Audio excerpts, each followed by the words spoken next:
Assalomu alaykum. Poliester blokda ham aytganimdek yaxshisi bor. Bunaqasi hali Toshkentdagi maqta shekani haqiqat u yaxshi.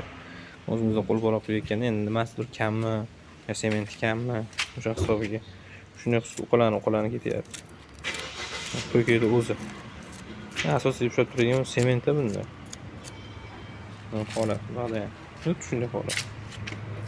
Siz urishgandan keyin uqalanib ketyapti. U chiqon bitta kirib oladigan bo'lsa kemirib netib tashlaydi. Endi avtokallarga zabroq tavsiya qilamiz. To'g'ri, bunda hali yorilish anaqasi yo'q ekan. Lekin uqalanib ketishi bor ekan. Hali o'zimizda eski qo'lbola quyilayotgan mahsulotni sal kamroq qo'shayotganlarda, mahalliy gazoblo'glarda shunaqalik yorilib ketishi bor. Qurgan holatda bunda lekin yorilish ko'rdim. Yorilish yo'q, lekin uqalanishi o'ta darajada ko'p. Sement va asosan sementdan hisob turibdi mana. Bunday hisob uqalanib ketyapti, to'kiydi o'zida, o'sha hisobiga ekan. Men tavsiya qilaman avtokallar gazoblo'gda olishlaringni. Imkon bo'lmasa, lekin o'sha poliester blokmi, mahalliy gazoblo'gmi, sifatliroqni 1-2 so'mga qaramasdan sifatligini olganlar eng yaxshi deb o'ylayman.